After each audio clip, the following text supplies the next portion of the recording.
Hello, my biddies. How are you this morning? Oh, I forgot to do one thing. I have to share this with a couple people so that they have it.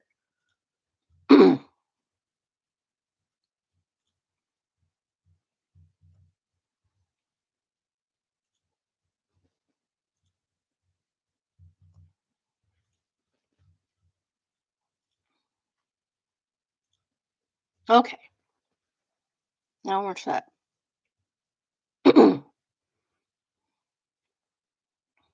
So, how is everyone this morning? I personally have a headache. Oh, that's been fun. I hate waking up with a headache. It kind of ruins your whole day. Like, will it go away? Is it going to get worse? What's it going to do? What's it going to do? Not as bad right now. I had some caffeine. That seems to help a lot. I did not take any drugs or painkillers yet.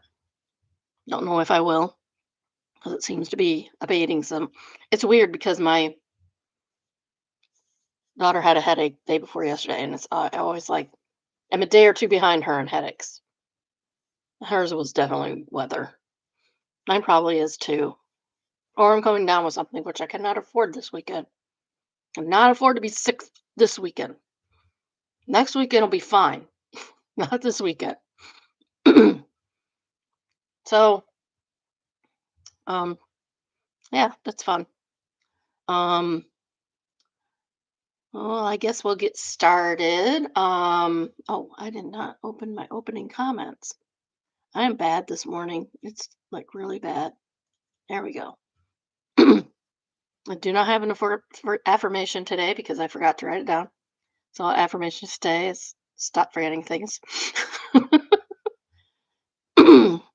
So we are going to start with a rant. Probably turn into a really big rant. Um, as you know, Lauren has decided that we need to do reality TV because she needs updates. She doesn't want to watch it, and I have time, so why not?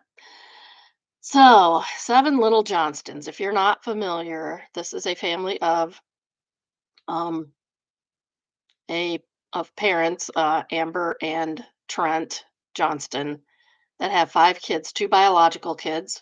Those are Jonah and Elizabeth, and three adopted kids. Anna um, is the second oldest, but came into the family third because she was adopted from Russia when she was three. Um, Emma, I want to say Emma was from Korea, but I'm not positive on that. And Alex, who was adopted as an infant from China. Both Anna and Emma were like about 3 years old when they were adopted. So um, Anna is kind of ostracized from the family right now, whether it's her choice or not. Doesn't really matter. Shouldn't happen. Um, so this episode, they decided to um, reveal that Anna has been basically ostracized from the family because in how they put it was she bought booze for an underage child. Blah blah blah blah blah. Um, okay, happens sometimes. Discuss it with her. She's not even living at home. She's got her own house. Don't and they're trying to punish her basically and discipline her. Like she doesn't live with you anymore. Don't you don't discipline your adult children like that. Um so just let it go. Just let it go. Well, I'm also on the subreddit for Seven Little Johnsons. And it turns out that the underage child was Emma, who is 20 years old. It was at um, B Dubs, and apparently Anna bought her one drink, which should not have happened because the restaurant itself should have stopped that by carding Emma. Um, It's all the blame is on Anna. All of the blame. Never mind, that the restaurant should have stopped it. Emma could have said no. Emma's 20 years old. She could have said no. She could have said, no, thank you. Don't buy me a drink. I am underage. But no, it's all Anna's fault. And Emma has gotten no consequences whatsoever. Or it seems anyway, other than kowtowing to mommy and daddy. My opinion on these people, I have not liked Amber, Ambitch, since the very first season. The very first season, Anna, she's in middle school. Middle school kids do stupid stuff. The consequence for her was not to go to the semi-formal dance that a lot of places have. She was in 7th or 8th grade, middle school. Um, she got, a nice dress, blah blah blah.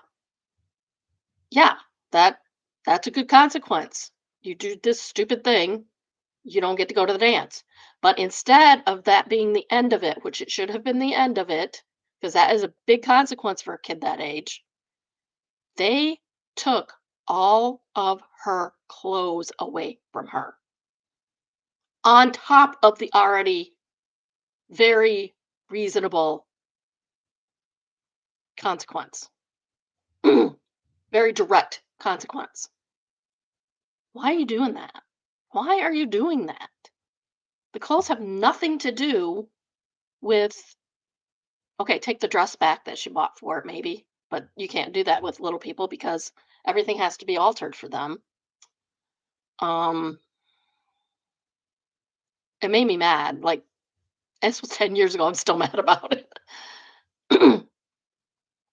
So, oh, just let it go. Let it go. But they won't. Um,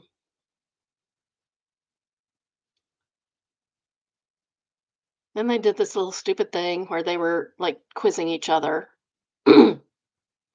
And if you are unfamiliar, one of the questions was about fire extinguisher, how to run a fire extinguisher. If you're not familiar, the acronym for fire extinguisher pass. It means pull, aim, squeeze, and sweep. I've learned this. I learned this at work. She knew it. She said it, and they said it was wrong. Like, like you're not gonna get called out on that. And she didn't argue with them because mommy is always right in that family, and you do not argue with Ambitch.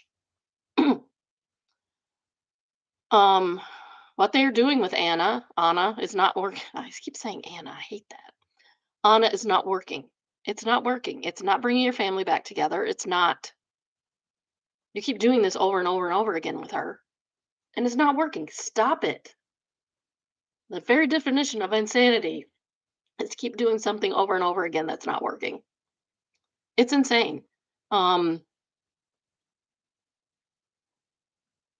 and then the parents are, I don't care if our kids don't want a relationship with us. And they're bitching and moaning about Anna not wanting a relationship with them because they're harping on her constantly. Like she can't be near them without them calling her out for something. Like as I said, was it the last episode about the Balin out loud? Don't turn celebrations into problems.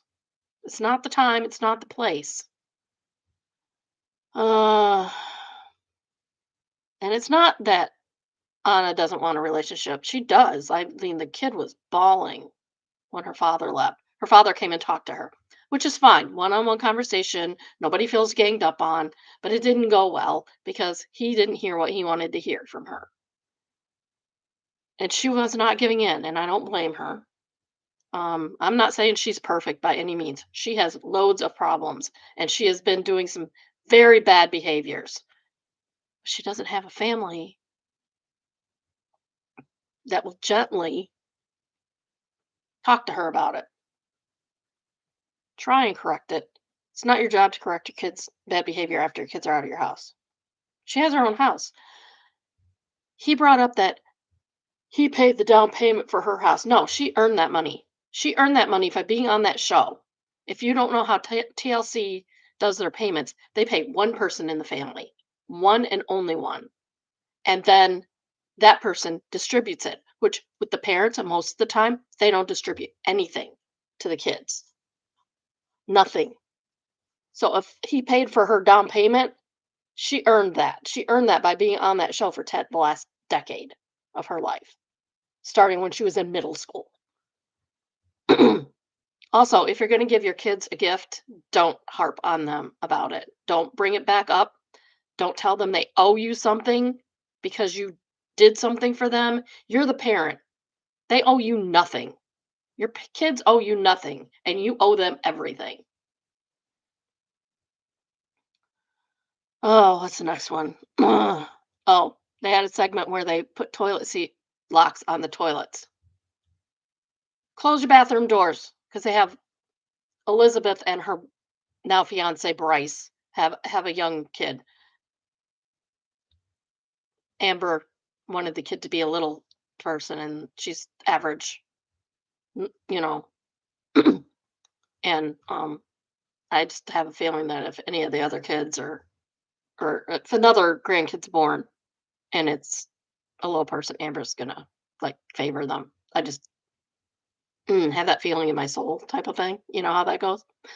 Um, so they put locks on the toilet, like, to keep the kid out of the toilet. Kid shouldn't be in the bathroom at all. So close your doors.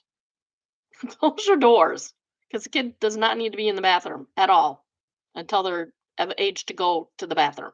And then you shouldn't have a lock on the toilet because um, if you have another kid in the house, they're just gonna pee their pants because that's what happens. Because little kids will way too long to go to the bathroom. Experienced that twice yesterday. It's okay. He's really good about it. Oh, they have a roundtable discussion with the other kids to talk about Anna behind her back. Don't do that. This is why we have this situation. So you don't do that to your family. Don't gossip with your other kids about your other kid. Like, what are you doing? What are you even doing? It should be between you and the kid that you feel is a problem. And you need to work out your problems. Don't bring your other kids into it. Literally, this note says, OMG, four exclamation points. Why are you discussing this with your other kids? Four question marks. Because I was apoplectic. Emma stated in a one-on-one with the producers that Anna is making things worse. And the producer says, "How is she making things worse?" She had no answer for that because she's not making things worse. The parents are. This is a parent and child problem, not a parent and sibling problem. And Anna or Emma has said in the before that um she is not allowed to talk to Anna. I mean, it makes a little more sense that um now that we know who the underage drinker was. And like these people are so hypocritical. As soon as that kid turns 21, they have this big party with all kinds of booze. It's like, why are you doing this? Why? I did not have a drink with my kid as soon as they turned 21. That's sickening behavior. uh Trent said he wants to do a start modifying golf clubs, which is great as a side gig. That's good. That's a good thing for him to do. But he has turned it into a sex joke. Everything with him has to be a sex joke. It's disgusting and immature. And then he did another one. Also, wanted to let you know. Oh, I didn't put that in there. I should do that. I'm putting a link in the description here. So,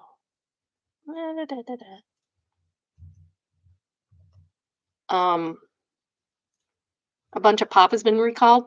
Coke products, Coke Sprite, etc. Um, I just put the link in the description so that you could just click on it down below. Um, It's for cans, so if you don't have any cans, you're fine, but if you have bought cans, you might wanna look into that because apparently, there's extra metal in extra aluminum in your diet. There's some metal in the in the pot, which is not good for you. Oh, shoot, I forgot to close my door again.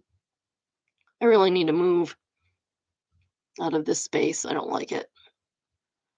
Okay, I guess that's all I got.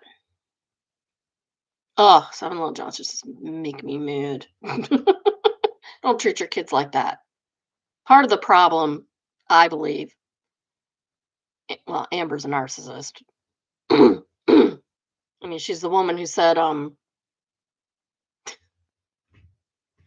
was in college, graduating.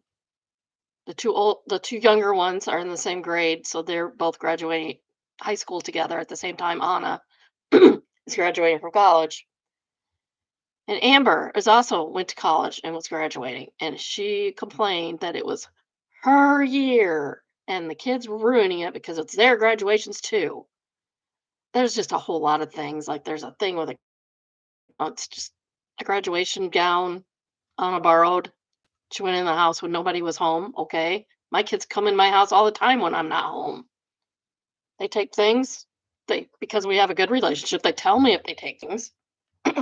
If they need something, they're more than welcome to come and get it. Oh, just makes me mad. Makes me mad. Can you tell? Not happy. Okay, son, do what you're gonna do. Partly cloudy today, apparently. All right, so we're gonna go to I Don't Work Here Lady, entitled Spoiled Woman Insists I Let Her Skip the Line. In New York City nightlife, bouncers at large bars are usually black men. Fitting that demographic, drunk strangers are somewhat frequently, assume I am security. So this must be a large black man. Usually it's somewhat funny, like people handing me their ID if I'm anywhere near the door, or asking where the bathroom is when I'm clearly dancing with friends. Well, maybe you're undercover security. One evening in my early 20s, I was on the Lower East Side chatting with some friends and waiting in a long line for a popular bar. A woman in her late 20s who I had never met walks up from the street, interrupts our conversation, and states, "You're the bouncer who said I could step the line." I said, "Skip the line." "No, that wasn't me," I responded politely while turning back to my friends. We were nowhere near the front. "Yes, it was you. You said I could skip the line," she insists, drawing the attention of others in line. Uncharacteristically, I snap back, "It wasn't me, so get to the back of the line." The small crowd within earshot stifles their laughs as the lady slinks to the back of the line around the block. I am betting that no one told her she could skip the line. Oh, grumbly old man says, "Seems like you did work there, at least for a minute." He answered, "Maybe the bouncers are friends we made along the way." Oh, jeez. Yeah. Look look to windward, said you should have told her she was banned. Oh, that would have been great. Can you imagine? No, you're banned. You can't come in at all. Get to the back of the line or get out of line. Go somewhere else. We don't want you. Oh, this is from What Do I Do? And it's entitled, Honestly, I Just Feel Bad for the Man. I'll share this because it's in a text type thing. So it says, right now I'm contemplating life, trying to figure out what I can do to make everything worth it. I'm young, dumb, and will probably never have my priorities straight. I'm in need of serious help. If there's any hope for this, unless for this useless life, then color me surprised. I genuinely want to know what made you take a chance on me. Why would you randomly send money to a stranger not once but twice? I lied. I lied about what I needed the money for. I'm a raging alcoholic and I need help. I need help because I'm slowly killing myself and I don't have anyone to turn to. I'm telling you this because I feel the need to. You're a good person with a good heart, and I know this because Look at the how this conversation started. Honestly, I'm drunk right now because that's what I did. With the money you so generously provided, I drank it. I drank it because I have a problem and I don't know how to solve it. It's really hard, but there is help out there. Not necessarily AA because that actually doesn't work all that much. Take that out.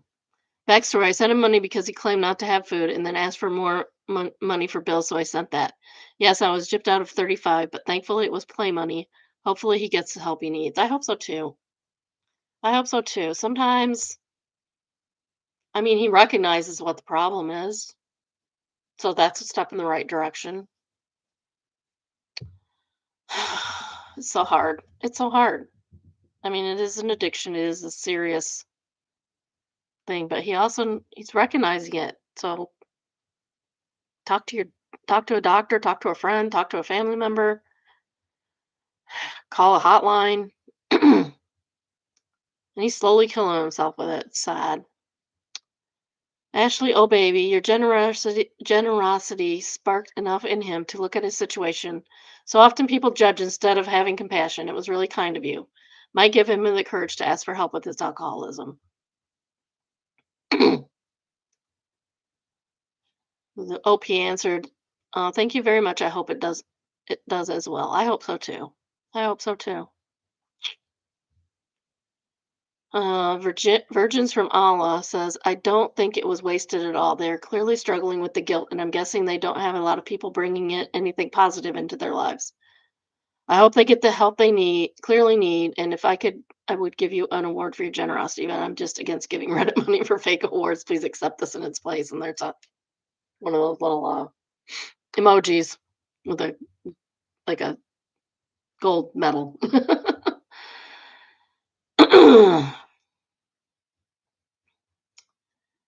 Yeah, I would I would answer him back with some resources too.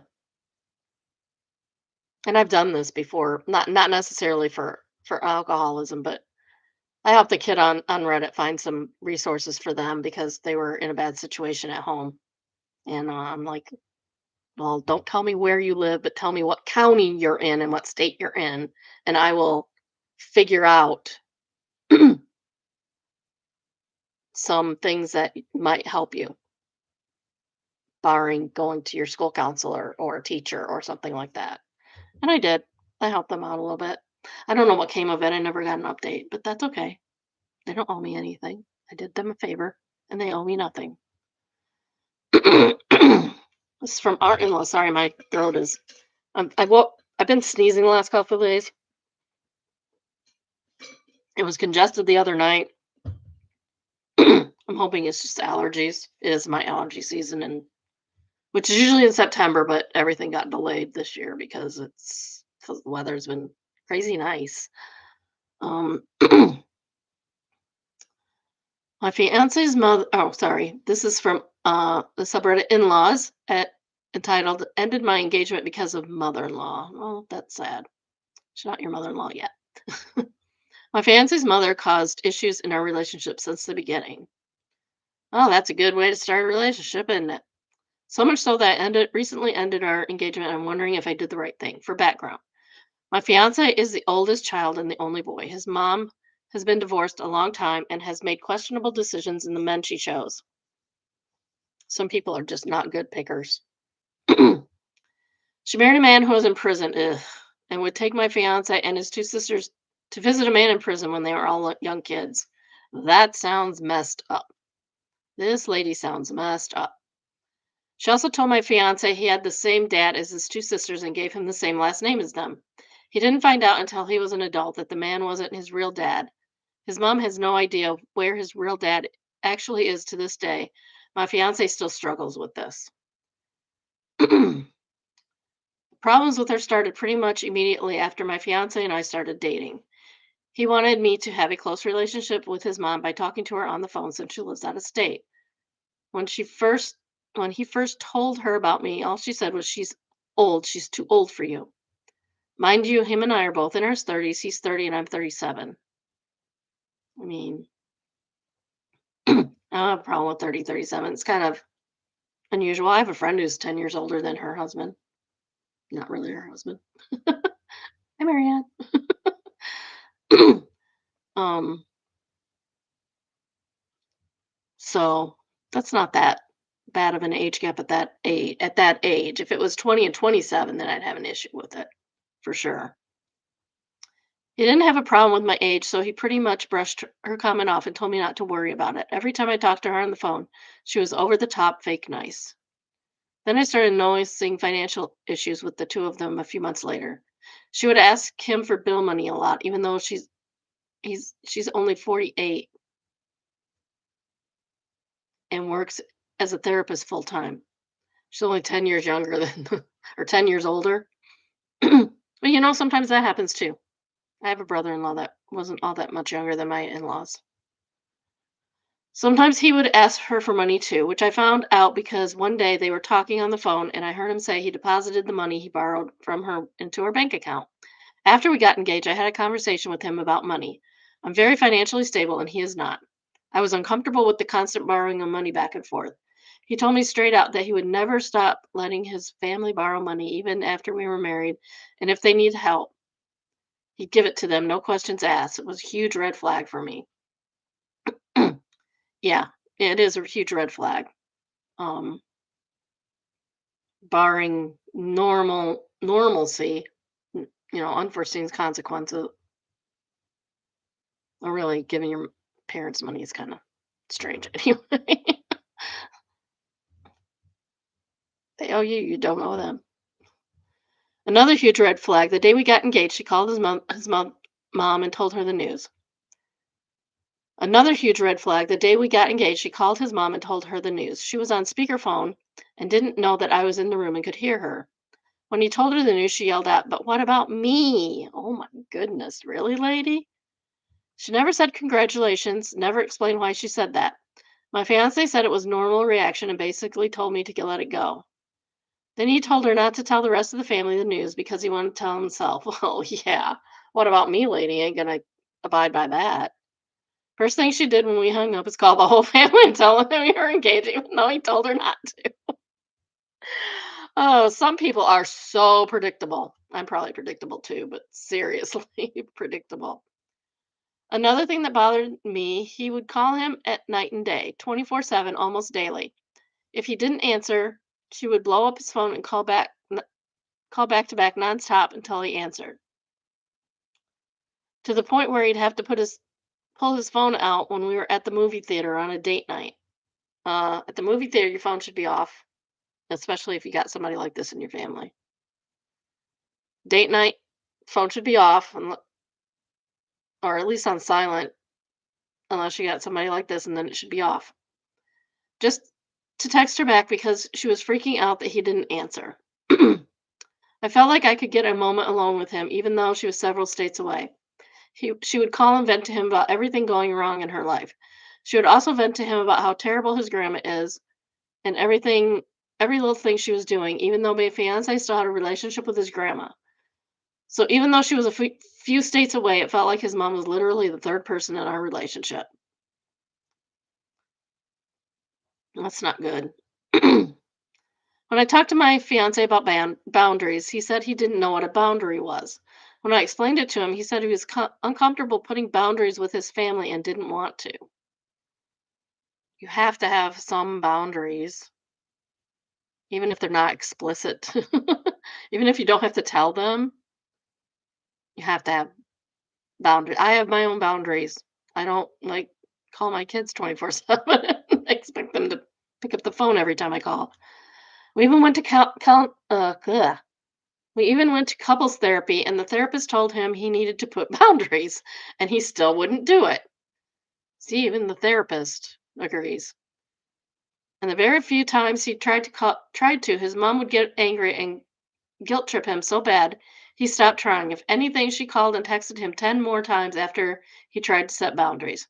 He would also gaslight me often. When I would try and talk to him about setting boundaries with her, he would get over the top angry and say, "You're so obsessed with my mom. You keep talking about her nonstop.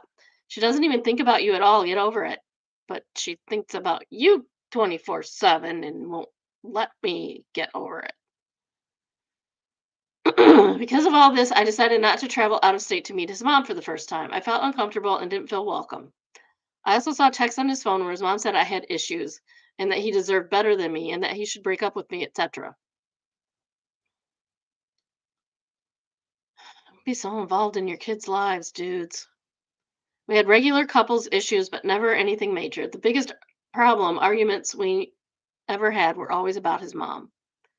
His mom was so upset that we weren't making a trip out to see her that she called him again and again, day and night, trying to convince him to change his mind and for him to go without me. She got other family members, even their friends, to call him and try and convince him. They would call and ask if I was around, and he said yes, and they told him to call them back when he was alone. I felt completely alienated in my own relationship, and she said they're states away. How can you feel like they're in the middle of our relationship? I really feel like his mom wanted to be in a relationship with him and marry me instead, and marry him instead of me. A reverse Oedipus complex? I don't know. Meanwhile, I feel like I had no support from him. I tried to explain to him that the person you marry should come first, yes. That's the person you're going to eat with, sleep with, travel with, and do everything with the rest of your life.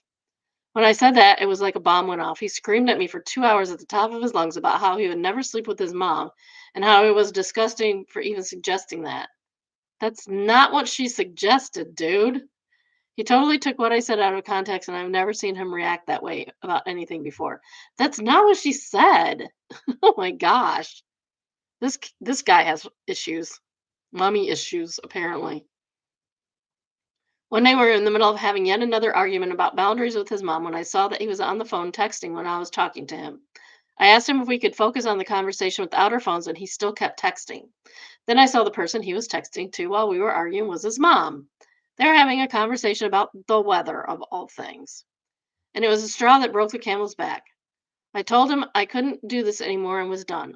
I couldn't take the problems with his mom anymore and not putting up healthy boundaries with her. We broke up that day and I haven't heard from him since. Some of my friends say I should just ignore his mom and continue the relationship.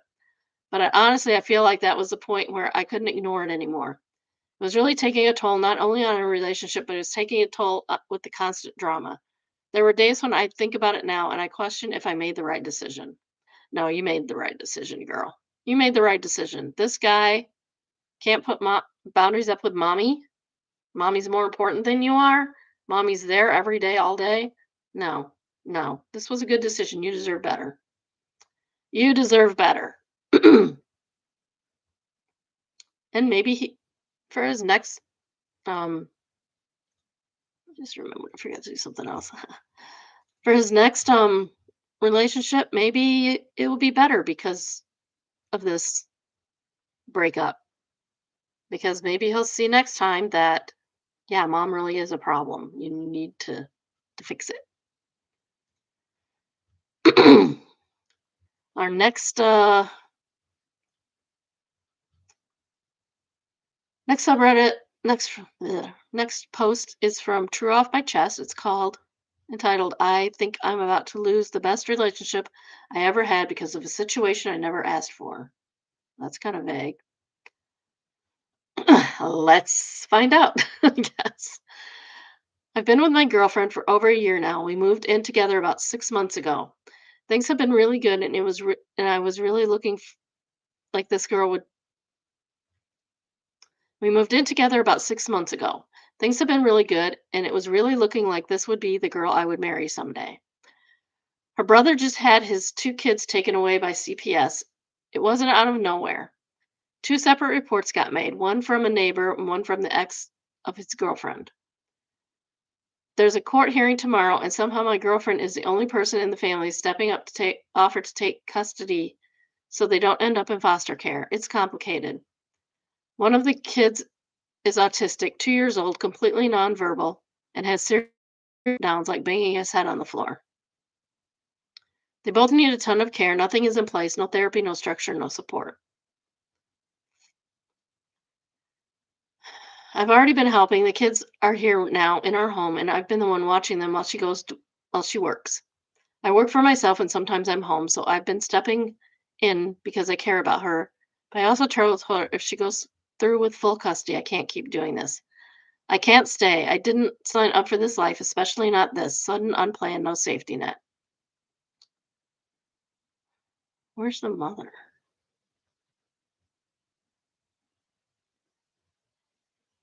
Where's the mom? Where's the kid's mom? She makes $16 a rent an hour. Our rent is 1,500 before utilities. She's got 3 pets. I've got 1.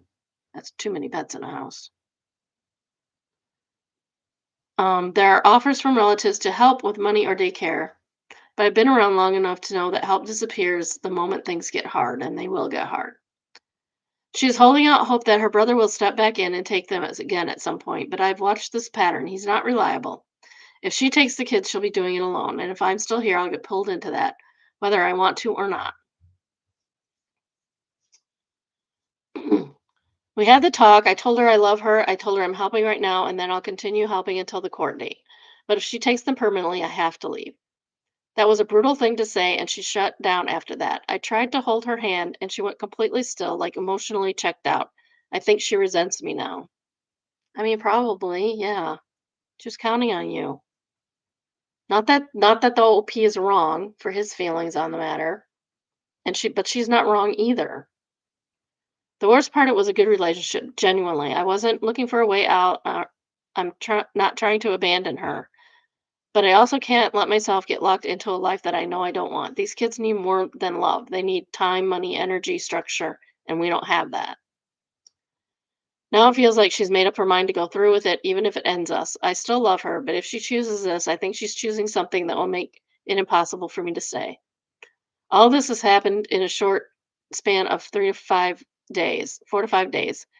It hurts deeply and my heart bleeds for us, but also for the kids.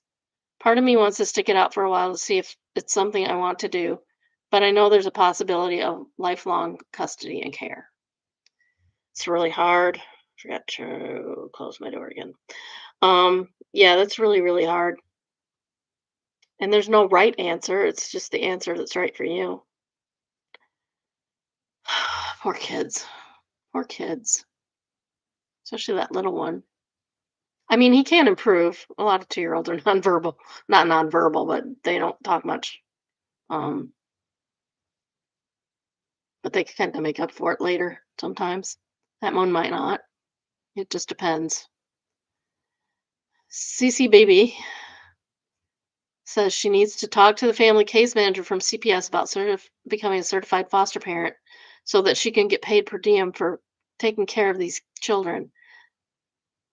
That's not going to be enough. I mean, it will help a little, but it's not going to be enough. If she's just if she's just kinship placement, she probably won't qualify for some of those funds. But if she becomes a foster parent, she would qualify. I admire her for stepping up for the children because the children have done nothing wrong. She's trying to give them some continuity and placement within the family. I also admire you for being honest about your feelings. Neither of you planned for this. Whatever you both decide, I wish you the best. Yeah. This so much, it will also give kids access to so many resources and financial assistance. I mean, it might be the way to go. It might be the way to go, but I also have child support too from the parents, hopefully. I've been watching a lot of looking at legal stuff, and they just had a case I watched the other day. These are from years ago because they don't have online custody hearings and stuff much anymore. Um, but um, saw one the other day that an aunt had the kid. It wasn't. I think it was a step aunt actually, and she didn't want to do it anymore. And the dad was stepdad because the father had been dead, but that wasn't verified by the court. So it was a mess. It was a mess. These kids are in limbo, and their mother's like completely checked out, and there's no dad in the picture. Oh, it's so sad. Poor kids. I do wonder where mom is. I mean, maybe mom shouldn't have them, and probably. I mean, obviously she's not there, so definitely shouldn't have them. But why is she not in the picture? And then the mom will pick the older kid over the younger kid who's 2 and has autism. It's Sounds like pretty severe autism. Here's one from mildly infuriating. Lie. It's always fun. Entitled, My Boss Just Told Us We Need to Give Him Our Home IP Addresses. And it's literally a text that says, Can everyone please send me your home IP address? I need that so we cannot include any visits you make to the website. Okay. Yeah, sure. Oops, did that wrong. There we go. Mm. We don't work from home. There's really no reason they should be asking us. Is it out? Is this outlandish to be asked for, right? And the top commenter says, as a person who knows a thing or two about networking, your response is here as entertaining as the original post. And people say, I think some people thinking your home IP is some top secret info that will let their secret to your bank, annul your marriage, and burn your houses down. You literally give your IP, your home IP, to every website you visit. Yeah, but that still doesn't mean that you're um, that your boss that should be something your boss asks for. See what the next one. Just tell them 127.0.0.1. Go better. 127.47.221.69 points to the same place as yours does, but looks more realistic. I mean, you could give it to them and then change your IP address because you can do that if it makes you uncomfortable. But if it makes someone uncomfortable, they shouldn't be asking that. Uh,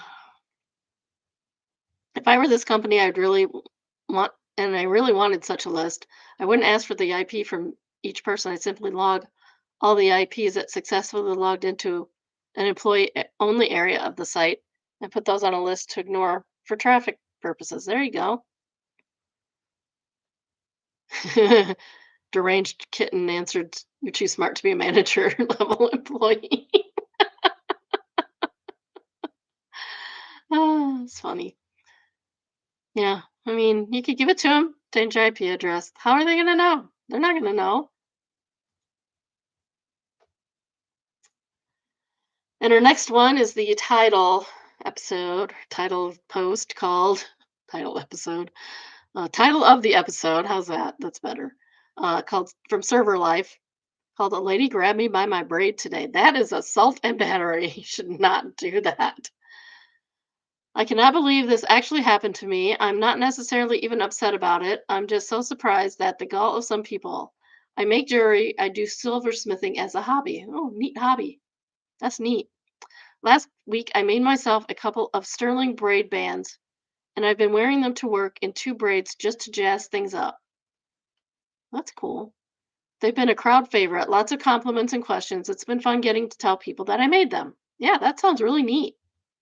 I was sitting a family of four, one member of the party being a previous server at our restaurant. As I'm walking away from the table, the mother reaches out over my shoulder, snatches my braid in her hand while I'm in mid stride, and literally pulls me back around to face her. Oh my gosh, dude. Seriously, assault and battery. Charge her. Because she wanted a closer look at my jewelry. She could have just asked. I mean, it's not like she's going to abandon them and never come back. She didn't ask to touch it. She didn't apologize. She just held me hostage by my hair and asked me questions. To make things worse, she was holding onto my braid for so long and turning it around to show people in her party my jewelry and telling them, "She made these. Isn't that cool?" Yes, that's cool. Stop touching her. I was literally a hostage. She was very complimentary and sweet towards my jewelry, but was literally insane. It would have been a little different if I was still facing her and she reached out to touch it or if she actually asked. But no, I cannot get over this interaction. Oh my goodness. The way I would hit someone if they did that. Like, that's rude. Don't do that to people. You are not entitled to touch other people. Don't rub pregnant bellies. Please stop doing that. It's gross. Stop it. And I have, you can't see it, but I can. Something on my screen. Get this lettuce. Says, I've learned a polite swat or or with a no thank you works. If it's a person in a large group, I'll dramatically yank my arm, hand, body part, whatever, to go with it. Oh yeah, kind of look to embarrass them. Usually the embarrassed one won't be caught stiffing me after, and the rest of the group tips well too. I hate strangers touching me. I hate the way we're expected to gentle parent an adult or let it be to save our tip. Someone replied, I'm not doing that. Same. Anytime someone has touched my face or hair, I immediately tell them I don't like my face or hair touched and to please never do it again. I've had to do it a handful of times and they always understood, apologized. Some people are just super touchy and need to be told if it's not cool. Yeah, I even have tried to get into the habit of asking before hugging someone, and I'm kind of a hugger. I will hug you. I will hug you. But some people don't like that, and that's okay. Disabled Doll said, I almost decked an elderly man for this once at an odd old serving job. It was a fancier place with a typical older crowd, and I passed his table. He decided to grab the front of my thigh to get my attention. No!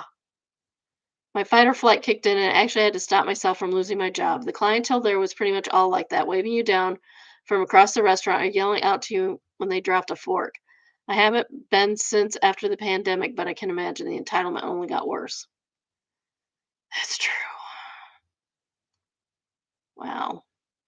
No, no. Do not touch people. A, you don't know if they want to be touched. B, it's rude. It's rude. Don't be rude. Don't shove people in front of other people. Don't watch yourself. Don't like get other people involved in you. They don't want to be. If they do, they'll let you know. Ugh. This one is from Am I the Jerk called AITJ for refusing to give up my inheritance to pay for my sister's wedding. Heck no. No, I don't care. You should not give your money up to pay for somebody else's wedding. Jeez, oh, pizzas. AITJ for. Okay, so she just repeats herself. My dad passed away last year after a long illness. That's heartbreaking. I'm sorry. I'm sorry, OP. It was devastating, but honestly, after the fast fuse of his life was harder than the funeral itself. That happens sometimes. Yeah. Long illnesses are easier on the family because they have time to say goodbye, but harder on the individual.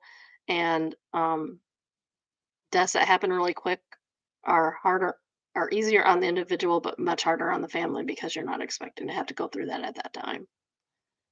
I, 28 female, was the one who moved back in home to take care of him. I handled doctor's appointments, late night emergencies, bills, and basically ran the house when he couldn't do it anymore. It was exhausting, but I don't regret it. He and I got very close during that time. That's nice. My sister, 32 female, on the other hand, lives out of state. She came back twice in the last year of his life, once for Christmas, once for his birthday. I don't think she's a bad person, but she definitely himself from the responsibility. And sometimes people do that. They can't handle it, but maybe guilty myself. Can't handle the decline. It's bad for their mental health. Her excuse was that she had her own life and couldn't just drop everything. I understood at the time, but it still hurt. Yeah, since other people do have family obligations besides that. I'm thankful that my sister and my dad took care of my grandfather um, for um, taking care of her the way they did because they did a lot. They did a lot, especially my sister. When my dad passed, he specific ugh. When my dad passed, his will specifically left me a decent chunk of money, not millions, but enough that I could pay off my student loans and actually start saving for a house. It was clear in the will that this money was for me because of the sacrifices I made while caring for him. My sister received other things. He left her some jewelry, a classic car he had restored that she always loved, but the majority of the liquid assets went to me. Okay, that seems fair. That seems fair. Fast forward to now. My sister got engaged in May. Her fiance is nice enough, but they both have champagne taste on a beer budget. The wedding they're planning is way out of their price range. Destination resort, designer dress, open bar, huge guest list. Yeah, ain't gonna be huge. It ain't gonna be a huge attendance because most people can't afford that. I assumed they were going into debt for it, which I thought was their choice. But then about a month ago, my sister sat me down and said, I need your help. Dad would have wanted me to use some of that inheritance to make my wedding special. You don't need a whole lot of money to make your wedding special. Don't go into debt for a wedding. Budget. Budget and keep it to your budget. I got married outside in my dad's where my dad's house is right now. Actually, he built a house on my wedding spot. Not quite, but close enough. My grandma's backyard was outdoors. Some people contributed to food to the wedding. Um,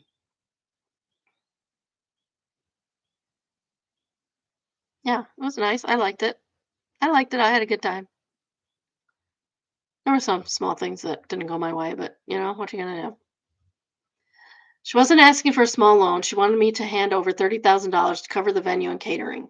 I told her no. I said that dad left me money for a reason, and I'm using it to build sustainability in my life, not blow out on a party.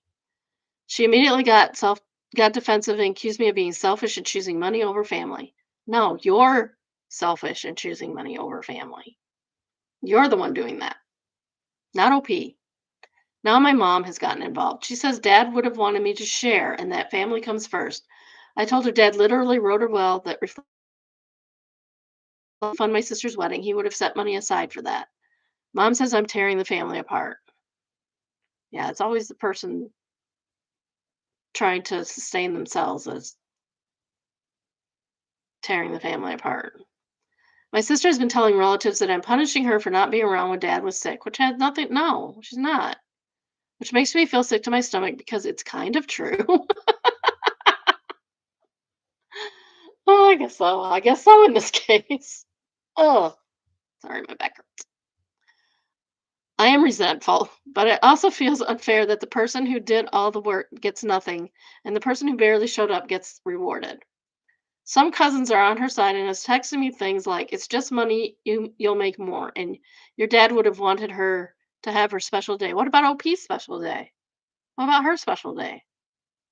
What about her getting a house, which is way more important than getting a wedding? Others, thankfully, have said it's insane she's even asking. Now my sister says she won't invite me to the wedding at all unless I do the right thing. Okay, won't go to your wedding then. Have at it. My mom is begging me to reconsider for the sake of peace. No, normalize not keeping the peace. It will just hurt you in the end.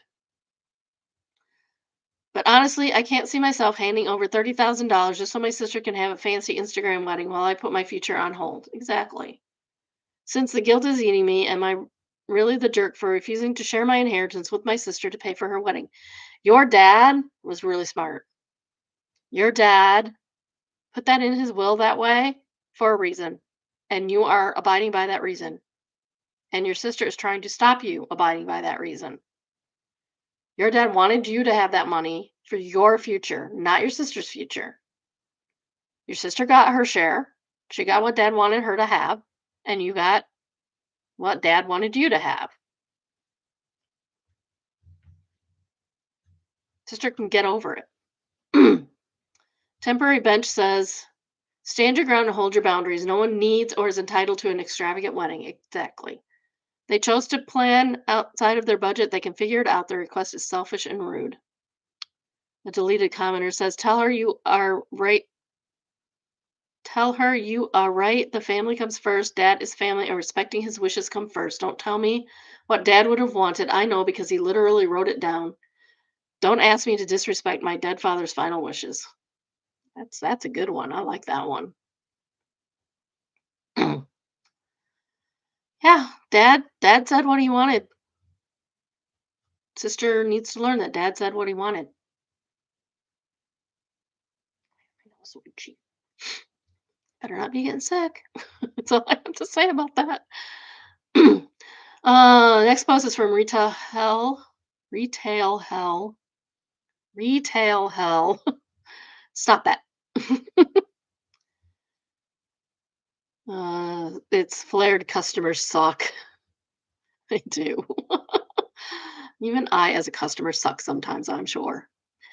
Today, when I asked a couple if they were a rewards member and asked them what their phone number was, the husband started telling me the number.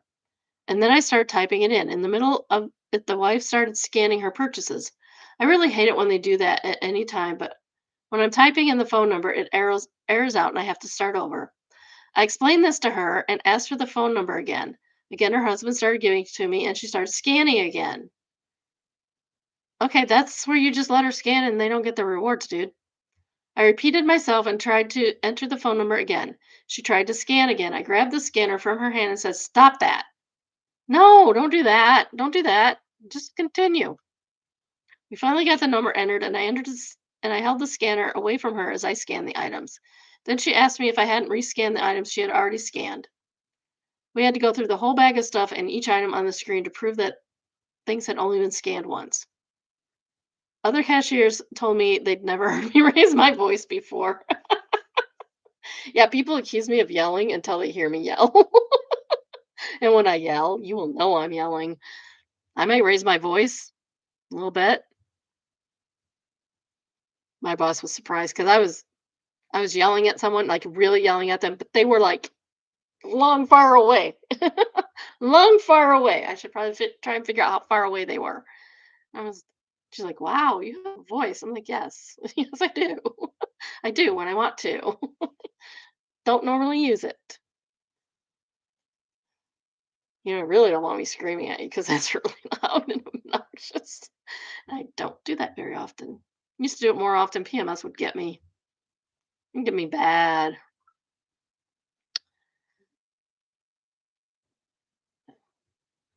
Um, Leisure Pleasure says, "I'm surprised you didn't let her keep scanning so you'd be asking for the husband's number over and over again until she understood that in her own way it was not going to work.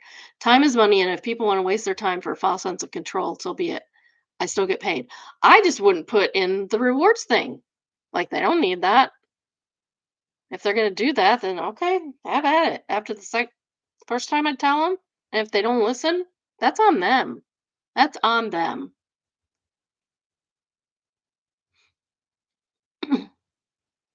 The second most popular commenter, Sean Sweet Music, asked why the wife was starting to scan the items, and OP says, "Because she was an idiot." I get this every couple of months. They usually think they're helping. One tried to show her roughly 10-year-old daughter how scanners work. I hate these people. I wish they weren't so easy to reach our scanners, but the way our registers are set up, it's actually easier for a right-handed customer to reach the scan cashier to reach it. I would never. Like, if it's not a self-scan, I don't reach for the scanners. That's crazy. Unless they can give it to if they hand it to me and go ahead and scan it, that's one thing. I'm not opposed to helping the cashier, but I'm also not going to take over the cashier's job, especially in a situation like this where it's important for the cashier to do their job. Craziness. Stop that, indeed. Our next read is from Malicious Compliance, entitled "Access Removed. Here's All My Work." I work in a role where I own a portion of the software. I don't work in IT, but I do system configuration for the portion I manage. I had admin access until one day IT removed it without warning and without notice. They claimed risk and board decisions. Of course, I could rampage and get my access back because it saves the company a significant amount of time and money each year, as we don't need to use external contractors. There's also no one else in the company that knows my part of the system or how to create business rules, scripting, and coding for this particular system. IT is sometimes so dumb. While people know JavaScript, they need to become familiar with the system, which takes time. Yeah. Instead, fine, sends a list of all the things they now need to take care of. Take over. Okay. Instead, fine, sends all the lists of things they now need to take over so the work still gets done. Noted there can be no delays in turnaround time despite there being an extra step. Noted that I will still need to approve every change in configuration. The list totaled approximately 30 hours of per week. Wow. It also requires 6 a.m. starts at points through the month.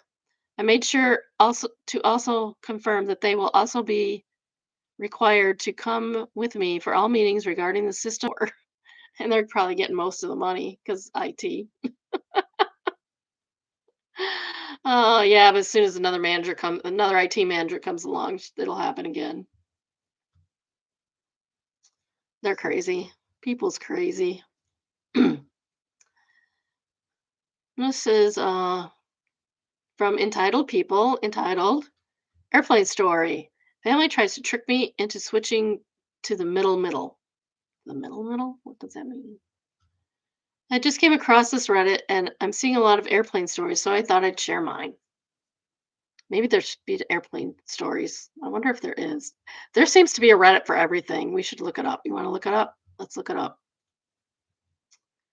Um, actually, what should we do here? Oh, I can do this.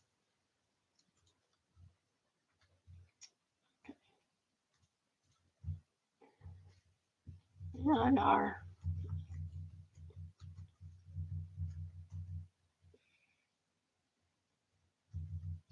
Airplane.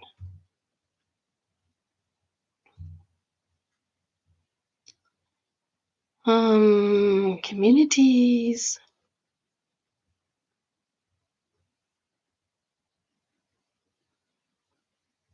I don't really see Reddit airplane is in beta. Only has boring numbers. Name that plane. My husband would like that subreddit.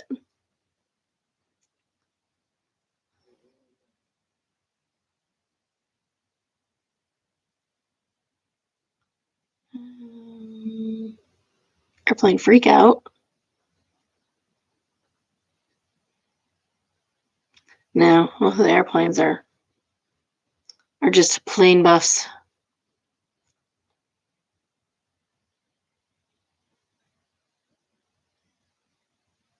There's a lot of airplane subreddits.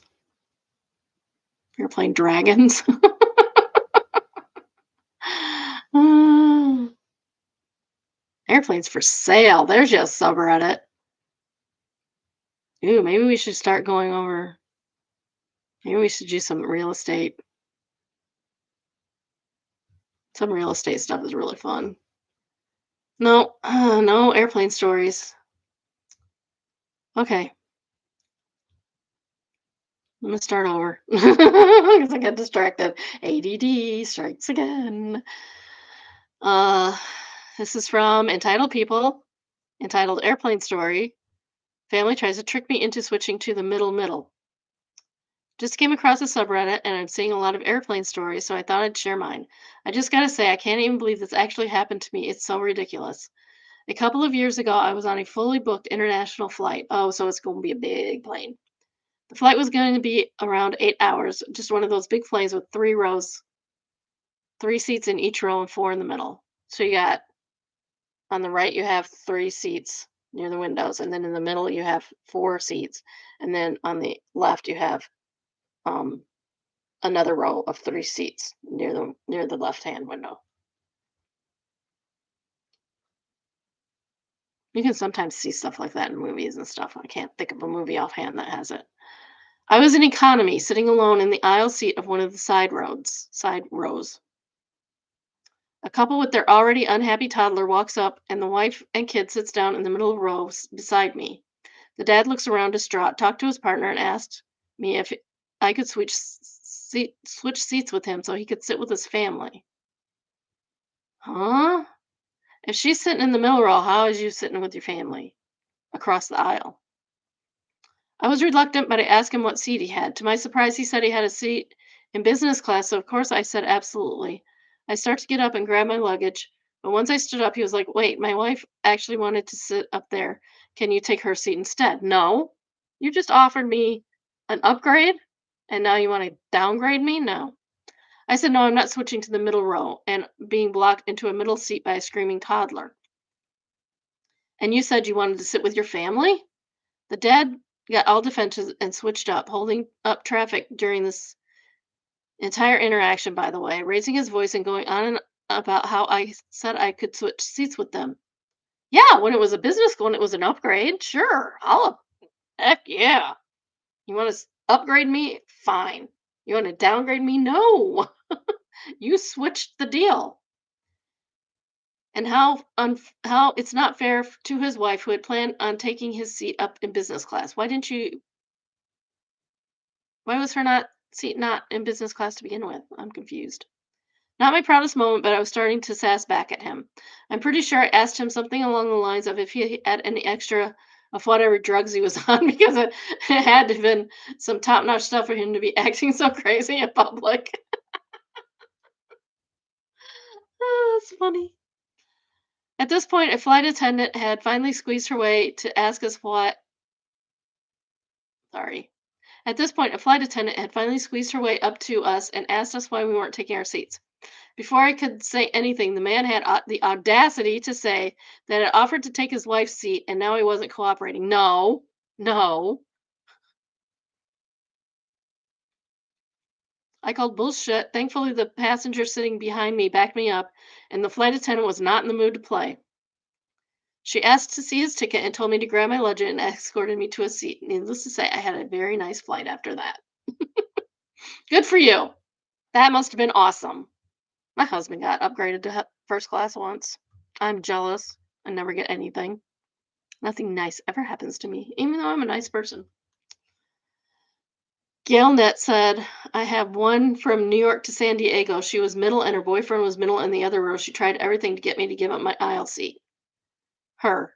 Not sure how we got these seats. Maybe someone will switch. Me. Well, most people pay for these seats, so they probably won't want to. Her. He's my boyfriend. Okay, and me. Well, it's only a 5-hour flight. Her. It's her birthday weekend.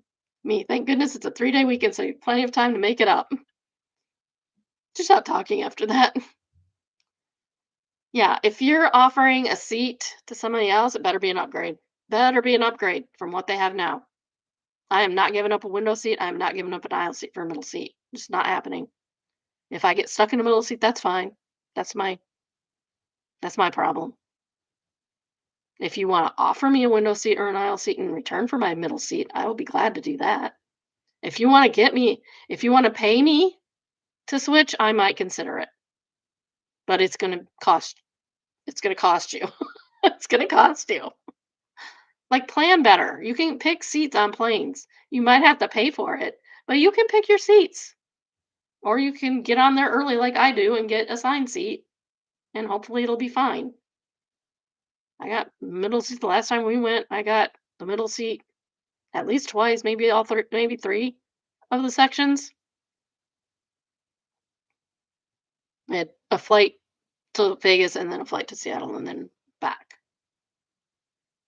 Left layovers and all that fun jazz. But yeah, no, no, no. Yeah, and you can't switch a deal after the person you've made the deal with accepts the deal. That was the deal you offered, and then you want to switch it? No, no, dude. An 8-hour flight? Are you kidding me? No way. A 5-hour flight is too long to me to be doing that mess. Oh, okay. This is from Traumatize Them Back, and it's entitled The Time I Traumatized a Nosy Neighbor with Kindness and Boredom. And it's also a flared petty revenge. So we got some traumatized them out and some petty revenge. This happened years ago. Me and my wife rented a small single room flat at the top floor of an old townhouse. A flat, for those who don't know, is an apartment. A nice arrangement for a young couple, except for the lady living below us. She was a real thorn in our side. That can happen. We immediately started off on the wrong foot because barely a week after we moved, she knocked on our door to inform us that our toilet is leaking through her ceiling. Well, that's not your fault. That's the landlord problem. She dragged us into her apartment to show the wet ceiling. She was always polite, a seemingly nice lady in her 50s, but somehow full of vitriol. This was a serious problem, and the owners were out of town, so we apologized and arranged a plumber immediately to prevent further damage. The plumber had to break our bathroom floor to check, and there was no leak anywhere. The building manager, years later, candidly told us that she did this with every new tenant. Oh my gosh. Maybe to establish some kind of dominance or to collect insurance. Who knows? Wow. Well, that is something. That is something. How'd she fake that? How did she fake that? That's weird. After that, she frequently stopped us to complain about everything. You're stomping too loud. We had carpet everywhere. You hammered all day. We put together a small IKEA cabinet in like 15 minutes on an afternoon, stuff like that. This lady just likes to complain. She also liked to complain about other residents. XY over there is selling drugs, you know. At one time, we had a friend over and she knocked to check to see if I was home or if my wife was cheating on me. Oh my gosh. Lady, you're too involved. Mind your own beeswax. She was a general menace over for 2 years, even though we kept the conversations polite and jovial at all times. The only thing she did not complain about was our cat. Instead, she creepily insisted that our totally indoor, neutered female cat is the bride to be for her male cat that roamed the halls at the time. I mean, they could be boyfriend, girlfriend. Boyfriend, girlfriend cats. It happens sometimes. And one time she stopped in front of our door. Yeah, she just happened to climb the stairs there and start to explain something and casually asked where I was born. Yeah, she was racist too, although never against us.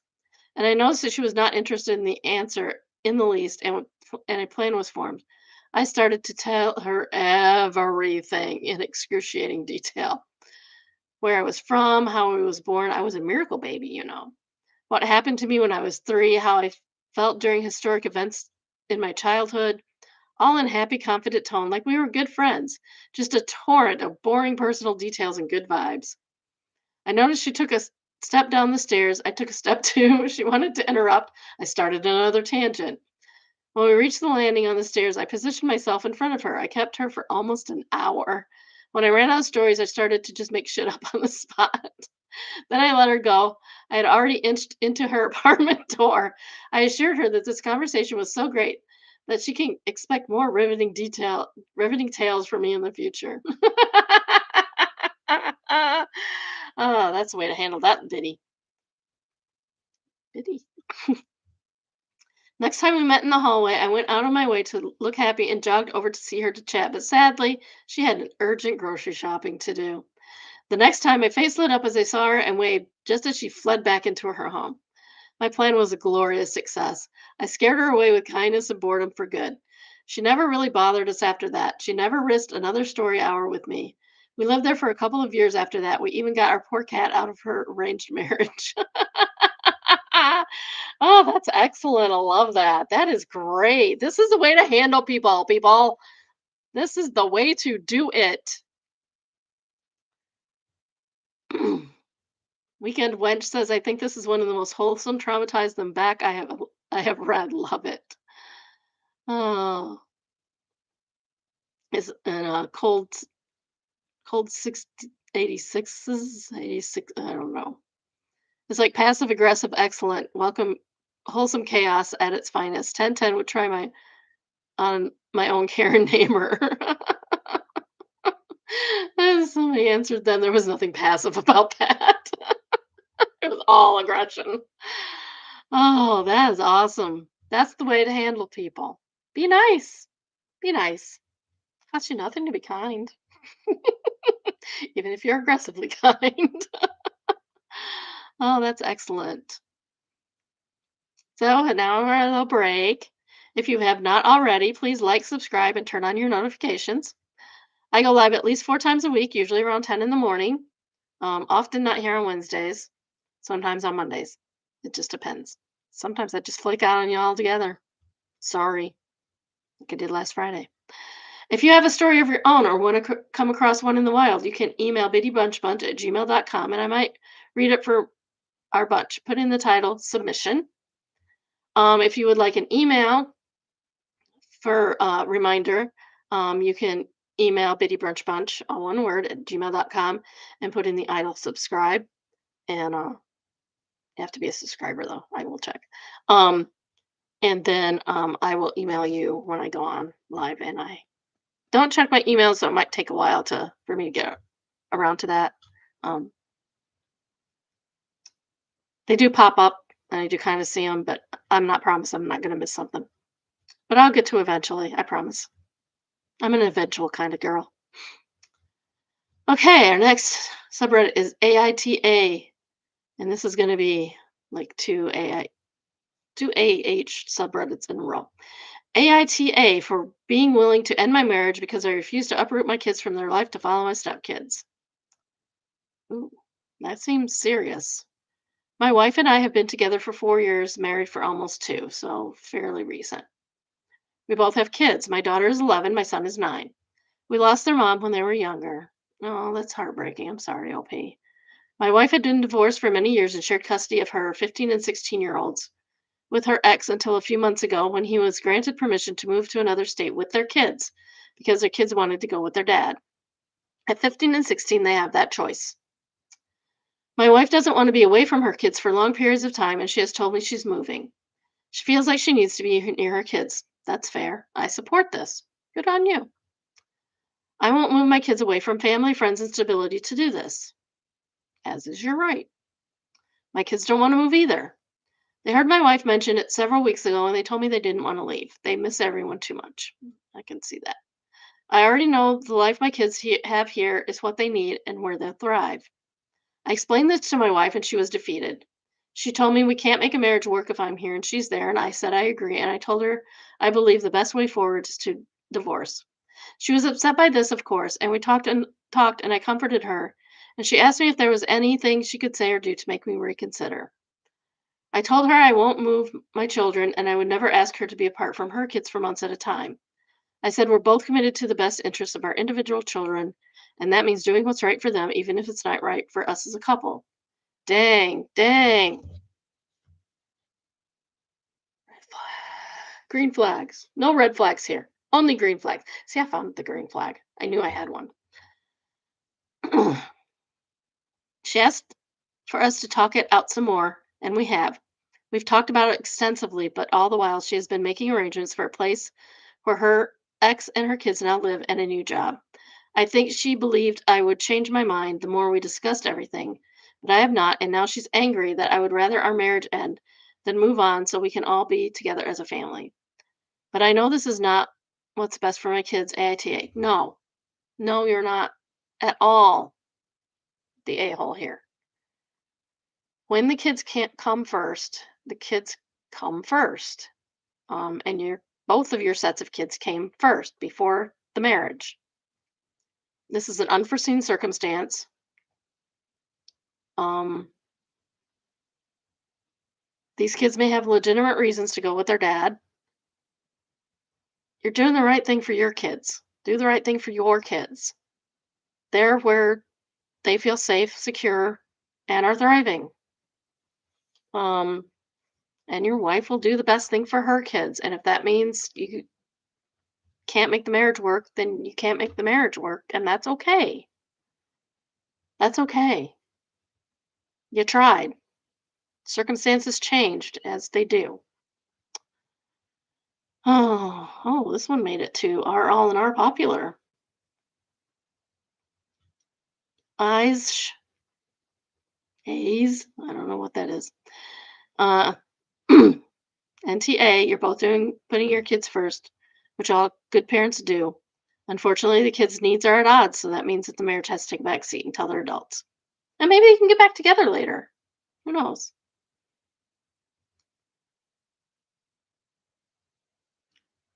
Yeah.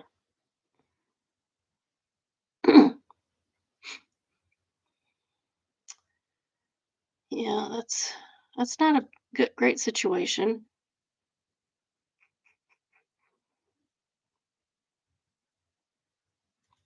I did read this on my own. This showed up on my feed at least at one point. I could because I remember reading it.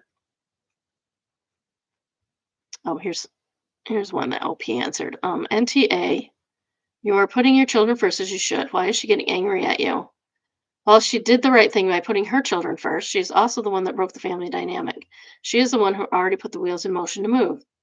She just thought you'd follow her and is angry because you didn't bow to her demands. It's not thinking as a family. And OP answers, I think she's angry that I'm sticking to what we both said always said when we started our relationship. Just like she's putting her kids first, I'm doing the same. And I think the reality of that is frustrating her when I, in theory, have more flexibility than she does. But what matters most to me is that it would be good for my kids, and the answer is no, this move would not be good for them. Basically, she's saying her kids are a priority, but yours aren't. And here's another. Just curious, but why do you have more flexibility than she does? And OP answered, my first wife died, so I don't have to petition to move my kids legally. I could just move them. Leo Pine says that's not more flexibility. If anything, is less flexibility since you're a single parent, both you and your children. You need to go far more to support far more. You need far more support than she does. Does she expect you to isolate your children from all your family and friends just to stay close to your stepkids who are already choosing to go away from her? For 2 to 3 years at most, it's beyond crazy and selfish.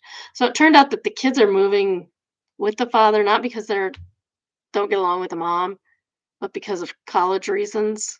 They both want to go to a university in the new state, um, and they can get a better tuition if they live there, which is fine. I mean, that's well and good for the kids. They're making their decisions too, which is good because they're of age that they can do that. They need to start making decisions because in a few years they're going to be adults. So they are old enough to make some hard decisions about themselves, about their own lives. And the mom has every right to move to be closer to her kids. I'm sure she loves her kids, but that's not what's best for her stepkids. And that's okay too. Like I said, you got to do the best. Self determination. Self determination is our key. The next one is from Am I the A hole? AITA for buying dishware at a thrift store before somebody else could. Uh, and it's determined not the a hole poo mode. I don't know what that means. I should look up the flares on this subreddit and find out. This happened a few weeks ago. I cannot stop thinking about it. I went to Goodwill and saw a really lovely set of wood plates and two matching bowls. Uh, I mean, I like the attractiveness of wood plates, but I would never buy one because I can't just sit them in the dishwasher and let them go. I actually need them for their intended purpose. I was going to grab the stuff, but there was this woman standing in front of them with her phone out, loudly complaining about how she can't find the maker's mark on the dishware as the bottoms were left blank. I assumed she was one of those resellers, as her cart was filled to the brim with glassware, and I did see a leather jacket in there too. I walked up next to her and asked if she was going to buy the dishes. She glared at me and said yes and told me to get lost. She was there first, so I just said fine. No need to be rude. It was a simple yes or no question. Well, at least you asked. At least you asked. It's good to ask. I walked away to look elsewhere, and she was now looking in the books, but the wood dishes were not in her cart. I walked over and saw them still on the shelf and put them in mine. Okay, that's fair. She left them there. She said she was going to buy them. She didn't pick them up. Fair game. As I walked away, she came back and noticed I had them in my cart, and she started flipping her crap, telling me she was going to buy those. They were from a super high end artist. I told her she walked away from the shelf and left them there, and if she really wanted them, should have put them in her cart. Rude. She immediately started grabbing my cart and taking out everything from my cart as I found a hoodie thing called the Comfy and some vintage Pyrex in a collectible pattern. Wow. I'm all for the vintage Pyrex. I buy the vintage Pyrex if I find the vintage Pyrex because the vintage Pyrex is way superior than the Pyrex we can get. Secret for that. That's my secret. You can find it out on your own. I'm Biddy. She said I'm taking money away from good people like her, and she was losing sales because of people like me buying crap to use and not resell. Oh my gosh, really, lady? Really? Oh my goodness. I yelled to take her hands off my shit. And by this point, an employee stocking nearby came over to ask what was going on. The lady said I stole stuff from her car. That is not true. That is a lie. I said she was stealing from mine. The reseller lady looked around and saw a different employee had taken her abandoned cart and she left it in the book session and was putting her stuff back. I love it. She freaked out, dropping my stuff and ran after him. I looked at the employee and then who then just waved me off and I left with my purchases. Good for you. I told some people about it and close friends said I should have just given her everything because reselling is her job. No, no. You have every right to that. No reseller has a right to that. You're taking money out of somebody else. You're taking merchandise out of somebody else's hand that could have had it for less money.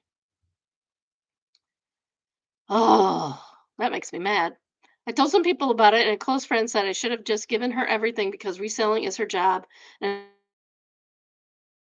that when I said the my comfy was a $50 garment. And to add some context, my friend said they felt bad she was reduced to being a reseller in this economy.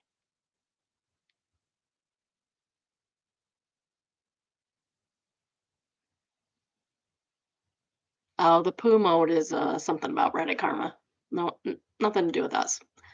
Irish Beast said, NTA, the whole point of thrift stores is for people like you reusing instead of letting it go to a landfill. People would argue she's buying cheap and reselling expensive are the leeches. Yes, exactly. Thank you for the helping the environment. Good on you for saving money, and great on you for get you got something to appreciate. Yeah, I mean that lady's buying it has no value to her at all except money, and somebody else might have a reason they want it.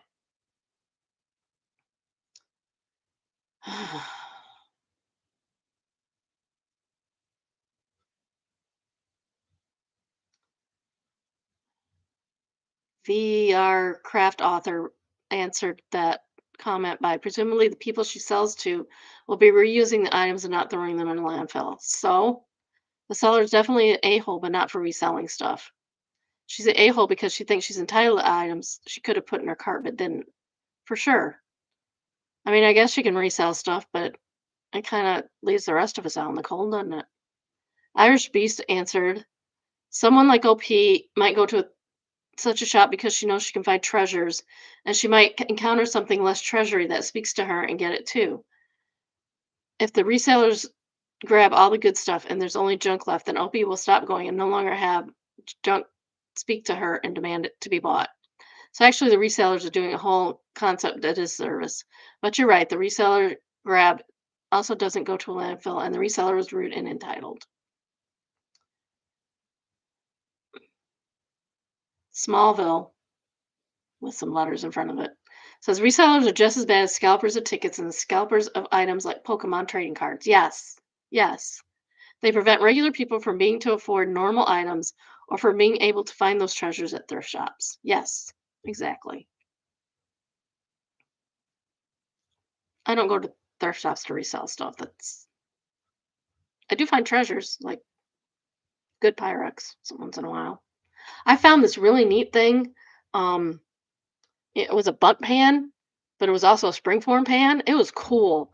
It's a little too rusty for for my, for my taste, and I wasn't something that you could really easily get the rust out of like a cast iron skillet would be. But dang, what a concept. A bunt spring form. Love it. Love that concept. I need to look for one. It's probably really expensive, but they're cool. It was cool. It was really neat. I did not buy it. Somebody else can have that treasure. Our next one is from Am I Overreacting? Am I overreacting for seriously reconsidering my relationship after what my boyfriend did during my medical emergency? A couple of weeks ago, I had a sudden medical scare. I won't go into details, but I ended up in the ER and it was serious enough that they kept me overnight. That's scary. It was terrifying. I called my boyfriend. They don't say, excuse me, they don't say how old they are. They don't say how old they are. I mean, it could be more terrifying depending on your age. I called my boyfriend. We've been together 2.5 years and lived together, and he didn't answer. So I texted him and told him what hospital I was at. No response. He finally showed up 9 hours later, around 2 a.m. His excuse: he was at a bar with his friend. Ugh. He was at a bar with his friends and didn't want to ruin the vibe. Dude, throw him out with the trash. That's literally what he said. I didn't want to ruin the vibe. He told me I seemed fine over text, so he figured it could wait. Oh my gosh. If my husband was at a bar with his friends or anywhere else and I was in the hospital, he would leave immediately and get his butt to the hospital to take care of me. And I would do the same for him. I'm not going to ruin the vibe. Vibes get ruined. It's not, life happens. Life is life. It happens. Oh, that's terrible.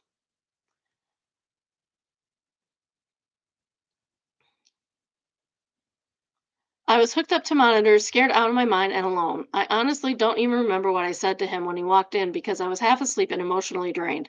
But since then, I haven't been able to look at him the same. He's been acting like it was just bad timing, and then I'm blowing it out of proportion by being distant. That's all I have to say about that. He said, I'm being cold and making him feel like a bad person over one mistake. You are a bad person. You're a bad person. That's not a mistake. That was a choice. But the thing is, I can't stop thinking, if that's how he reacted during an emergency, can I trust him long term? What happens when something worse happens? I'm being told by mutual friends to give him a break because he's young. We're both 21. And guys panic in situations like that. He did not panic. He did not panic. But to me, it's not about panic. It's about choosing not to show up. Am I overreacting by thinking this, or is something I can just forgive and forget? No, you're young.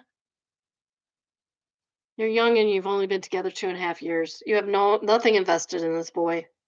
And he is a boy. You have nothing invested. Throw him to the curb. Update. Oh, there's an update. Good. Well, let's read the top comment. Not overreacting. He literally chose. This is from both kangaroos. Except it's only one kangaroo, but it's both kangaroo. I don't get it. Not overreacting. He literally chose a night at the bar over you, even though he thought you sounded fine. You're still in panic and alone. Also, medical emergencies can be fine at first and turn into deadly in seconds. Yes. I don't know if he didn't think about that or just care. Since he is even apologizing or hearing your point, I assume that the future holds a lot of alone nights in the hospital, especially you're thinking about having kids with this man. Yeah. Candid Face says 9 hours in a bar. That sounds weird. Weird ASF. No, something just seems fishy. Throw this guy out. My husband was in a car accident a few months ago. Um, Bad enough to total the car. Um, Texted me, says where I'm at. Hey, I was just in an accident. I'm at this intersection. I immediately dropped everything and raced up there. Luckily, I'd already showered. Did I? No, I just threw on clothes and went. I didn't even shower. I knew he was fine, or he would have been calling me instead of texting me. I knew he was fine, but in an emergency, you drop everything and you go. And that's what you do. And this guy didn't. He's only 21. He can learn. He still has time to learn, but he doesn't have to learn with you, OP. He doesn't have to learn with you. Okay, let's go on to their update. Um, which is awaiting moderator approval, even though it's been a whole freaking month. That's weird. There's lots of comments, but there's no post. Wonder.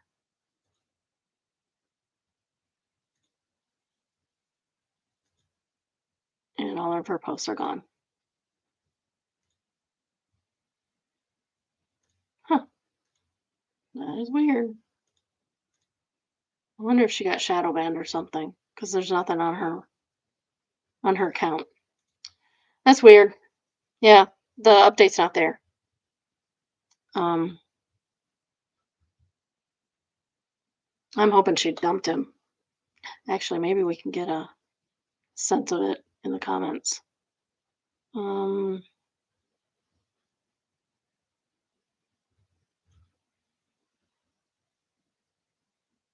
Oh, it sounds like she broke up with him. One of her comments is, "Thank you, very fair."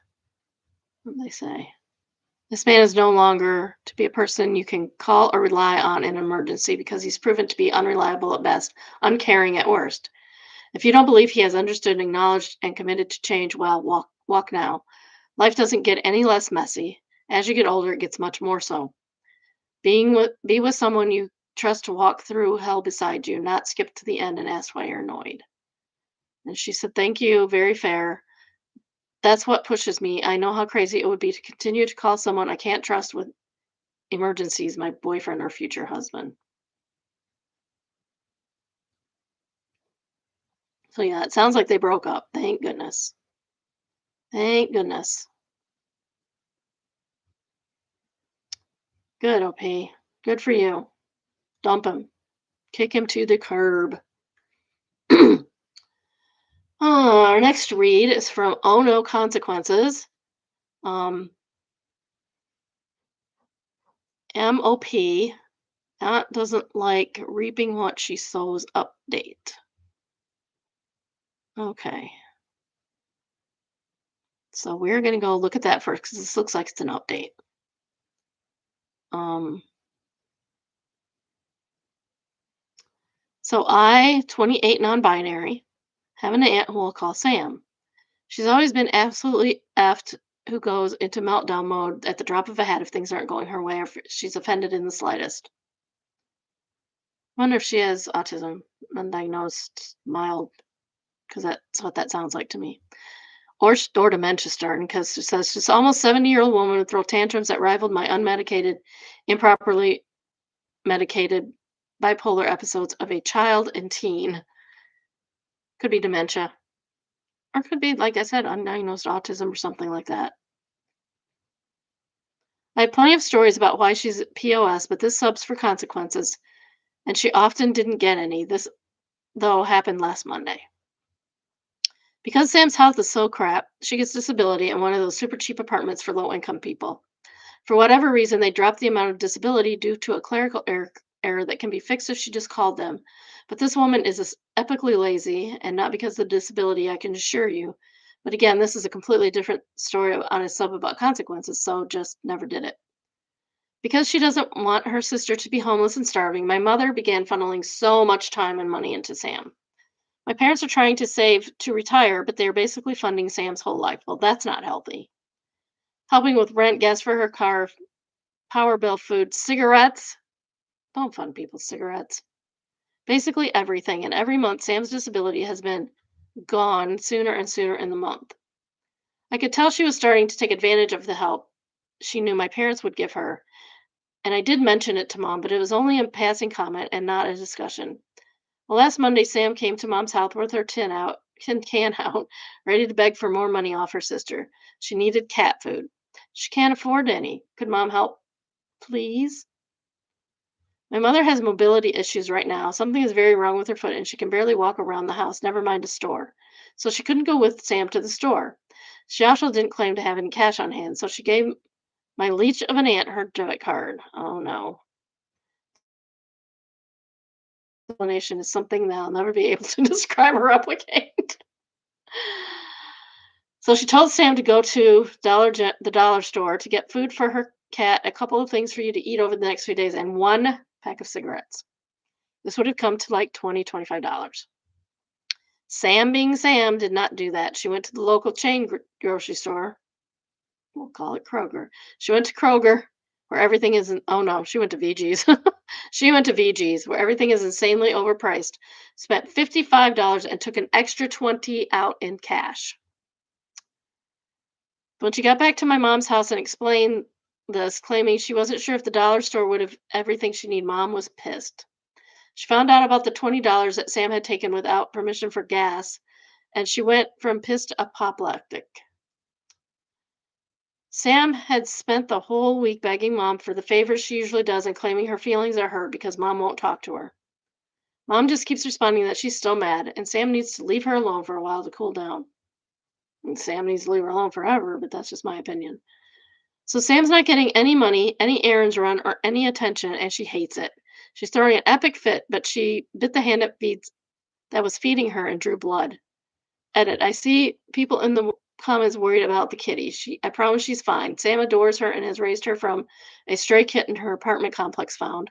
A group of babies, but no mama to be found.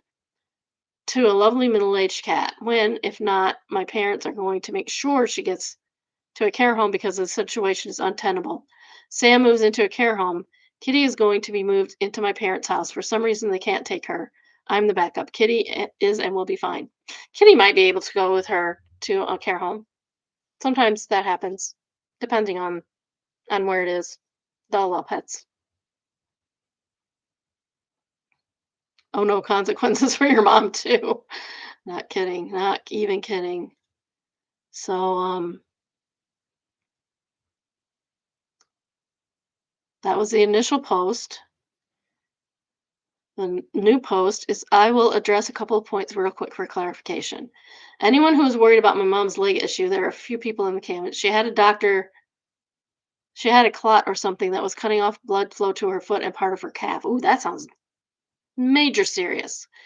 They managed to get rid of it before it ruined her leg badly enough to require amputation, thank goodness.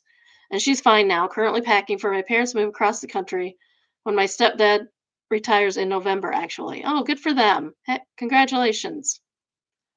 Sam's cat is safe. She got her from as a kitten. Now, bit.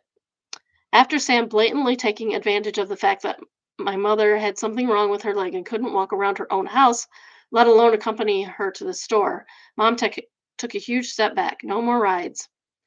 Sam's an adult. No more money. Sam's an adult. The only thing that Sam really got from anyone was the occasional box of food, mostly food from the food bank that my fiance and I were not planning on eating. No more going above and beyond for a woman who refuses to get herself help and screams constant insults. I'd say it might be dementia, except she's been crazy all my life. I still say something else going on, most likely. Despite this, Sam started getting more and more demanding, using her increasingly poor health mobility to try and bludgeon my mother into helping her. To the point where one example my mom gave me, she couldn't get up from the toilet without help. So she called my mom, demanding that she drove 45 minutes to Sam's house to help Sam off the toilet, only for a neighbor to have already done it by the time I got there. Mom doesn't have a cell phone. Sam couldn't text her, say, never mind, go home. Sam called her and demanded she get some of her things from Sam's apartment for her hospital stay. Mom said okay and left the stuff at reception. When she drove home, she told me that in the moment Sam called her, she knew this would be the last favor she did for Sam. The last time they would have contact. Oh, that's sad. She didn't even bother bringing Sam's crap directly to Sam. Sam has lung cancer and will be going into hospice. And that is all we know and all I care to know. Oh, that's sad. I mean, good overall, but still sad. This is all actually isn't new news. Mom cut her off months ago. Sam could very well be dead by now, and I wouldn't know it. If there's a funeral, I ain't going. I hate this woman. She had made my life hell for 2.5 decades, and I severed emotional attachment to her years ago. I don't actually agree with her not going to the funeral unless her entire family's not going to the funeral, because the funeral's not for the dead person, it's for the person who are left. It's for the people who are left. It's support for them, not for the dead person. It can be a celebration for the dead person, but doesn't have to be. You find out some really interesting things at funerals. That your my cousins dated at one point. Oh, since I finally don't have to keep any kind of cordial relationship with Sam to keep my mother out of the crossfire, I am free. I never have to speak to that woman again. I routed all her calls to voicemail and muted her text notifications. I'm never going to speak to her again. Just block her then. My mom and stepdad are never going to speak to her again. Even her brother, who is a scumbag in a completely different way, is never going to speak to her again. Her terrible behavior, hysterical tantrums, threats of harm, entitled attitude, and just general being awful has led to consequences of her inevitably dying alone from a terrible disease with no sympathy from me. Yeah, when you don't treat people correctly, you die alone. Like Sam. Don't be Sam. Don't be Sam. Be Sam's sister, who did everything for her. Pour one out for the healthcare workers who have to deal with this bitch during her lucid moments. The good drugs, they're not for Sam, they're for the CNAs. Yeah, cheers to health. OP says, cheers to healthcare workers who do their best, even to the people who do their worst. That is heartbreaking. Poor Sam. She brought off, but still.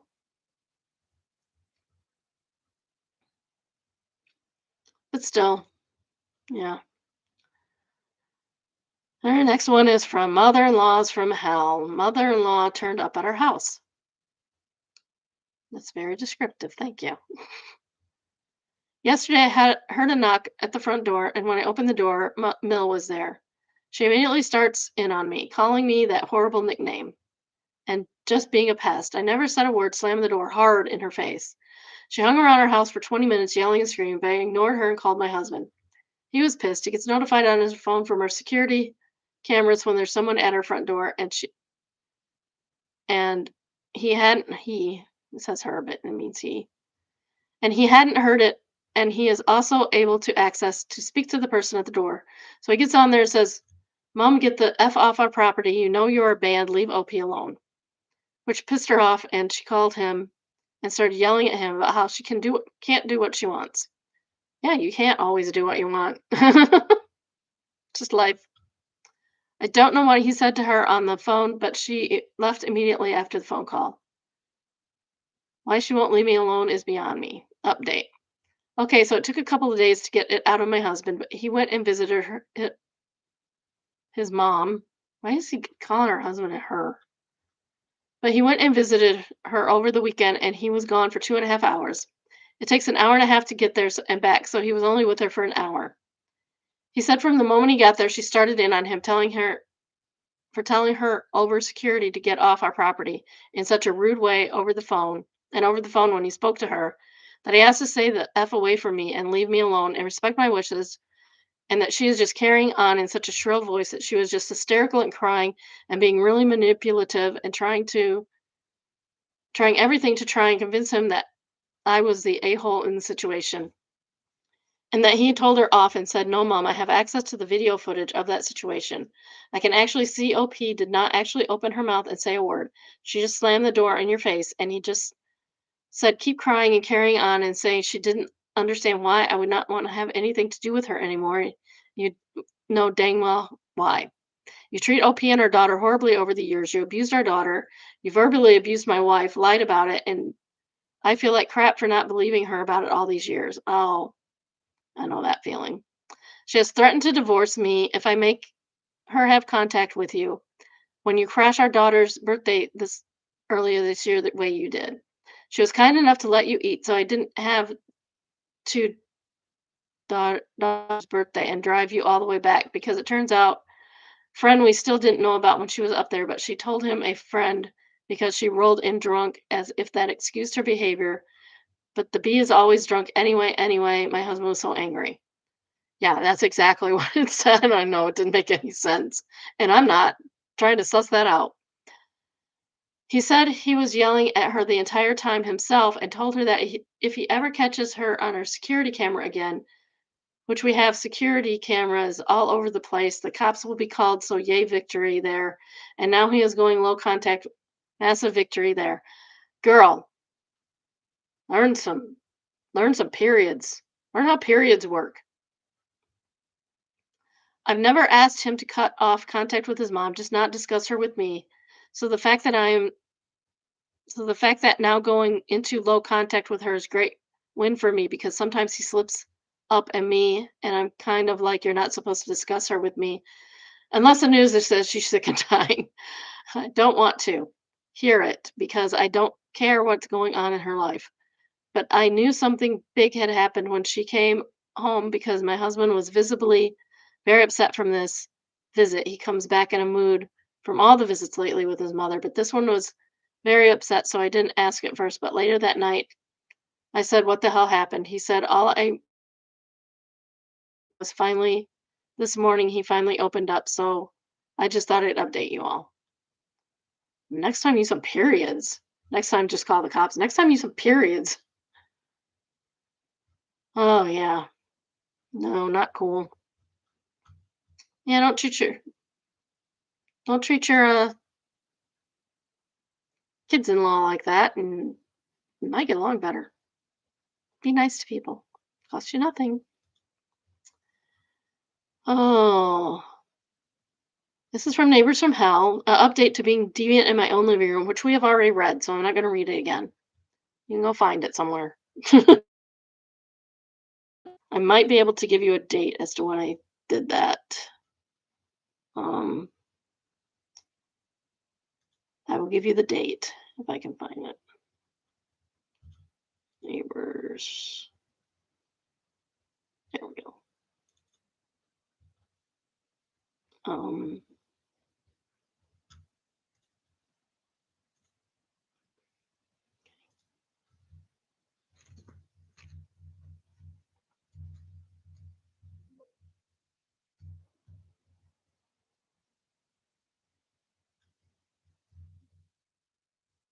Maybe I don't have it.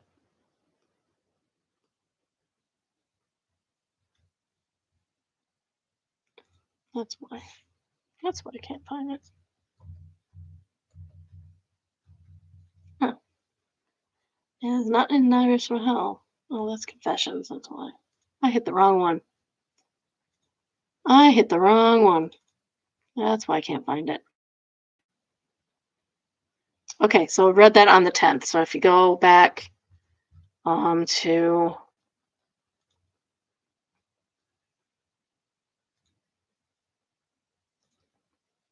this have a date? Yes. Um, episode 10. Episode 10 should have that for you. So you can go back to episode 10 and listen to that episode. Alrighty. So this is from Neighbors from Hell. Update to being a deviant in my own home. If you want to read the listen to the original, it is in episode 10. Um, so I had a lovely visit from the local deputy this afternoon. Miss Neighbor Lady made true to her word and called the police for exposing myself to a minor. Long story short, the officer talked to both of us and her husband, and I am in no trouble. And I have a better understanding of what's going on. The kid is AUDHD,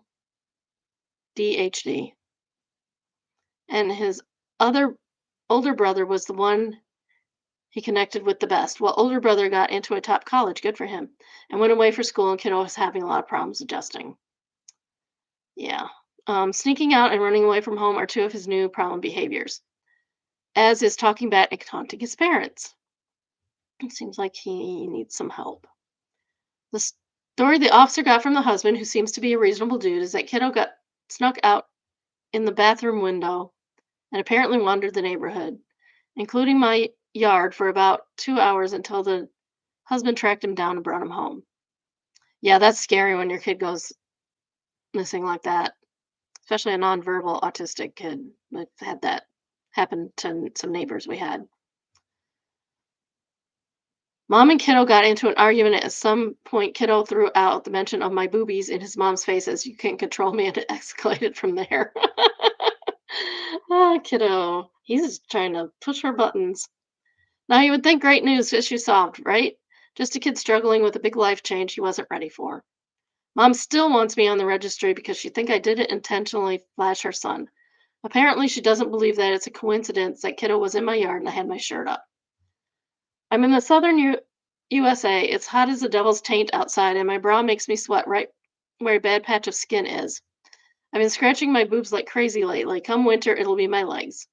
I probably had my shirt up several times that night.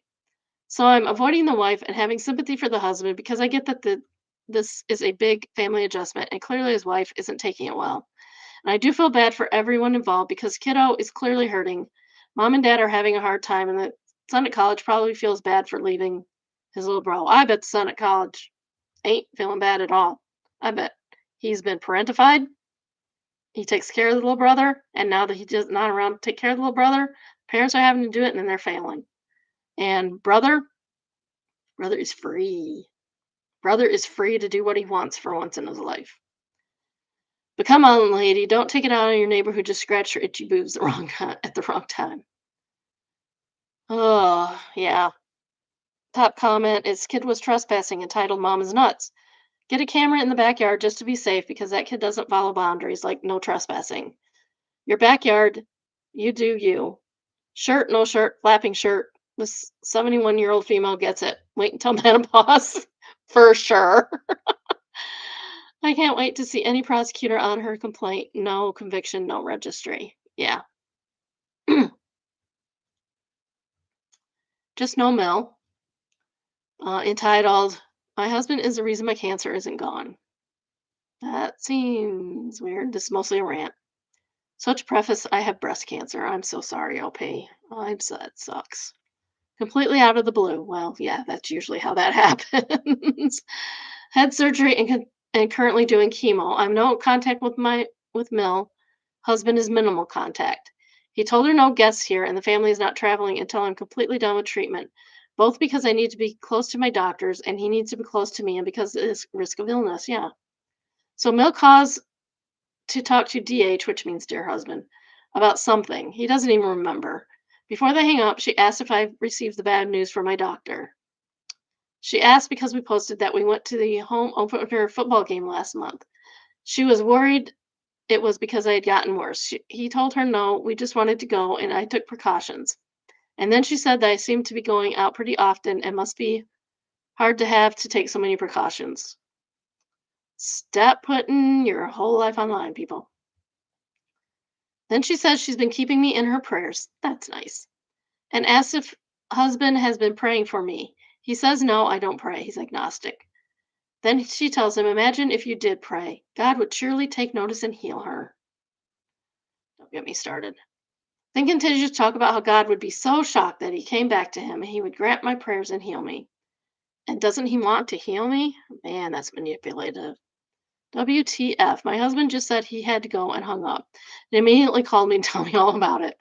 Like, either way, if you believe or not, why would you tell your child his wife would be healed if he just prayed? Thank goodness our kids are not allowed to talk to her without a parent present. Who knows what she'd say to them? Amen. Subject ad says, I'm so sorry you have a mother in law like that. I'm really glad that you have a supportive husband that won't let her around you or the kids without supervision. Yeah, that's sad. Good, best of luck with that, OP. Best of luck. Keep fighting that cancer fight. I had a cousin that did that for a very long time. Like, healed, got sick, came back, healed, came back. Last time finally got her. She was just a little frail thing. And to begin with, she fought the good fight. She fought a good fight for decades. She did good. Um, and to end today, we have petty revenge because we like petty revenge. Entitled I purposefully walked into a woman who wouldn't let me off the elevator. Seems fair. Stayed in a hotel for a week for a work thing. There's this woman who I encountered when attempting to get out of the elevator. She's either with her boyfriend or her husband. Elevator doors open and she's right there and she zooms in. I have to jump back to avoid being mowed over, as one should. You wait for the people to exit before you get on the elevator. That's how this works, people, in case you were unaware. Well, the next day I'm leaving around the same time. The elevator doors open and there she is. Without thinking, I'm like, not today. And with the same energy, I power walk, shoulder checking her. I'm shorter than her, so it's more like a shoulder chest check. Can relate. But she stumbles and gives me a dirty look. I just smile and continue on. I saw her one more time in the lobby and just smiled at her in the face of her glare. Ah, jeez. Somebody, and I can't pronounce. Adala. I hate idiots that jumped into the lift train when there's people who want to get out. Common sense says leave people out first. Exactly. Like I said, that's how that works. And as acidic Fritch says, these people are the same people who wait in front of the luggage belt at the airport and block the way for people who do have luggage on that belt already. Yeah. Don't do that either. You can step back. If I mean, sometimes there's plenty of room. But if there's not, just wait. It'll come back around. Okay, well, that's all I have for today. I hope I didn't bother you with my little people rant too much. It's not that they're little people, it's that they're people and they are bad parents. They're just bad parents in general. Okay, so I guess that's it for the day. I'm going to go take a breather today because tomorrow is another day. And then the work begins.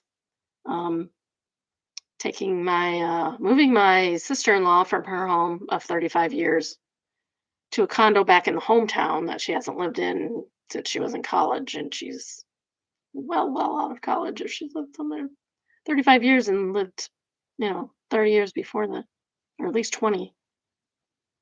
Yeah, at least 20 years before then. So I'll have to delete my. Okay, I'll have a good day. Take care, everyone.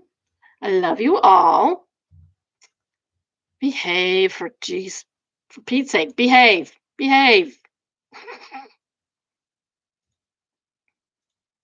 and take care. Love you. Have a good day. See you in the morning. That is not what I meant to pit. Goodbye again. And now we're going.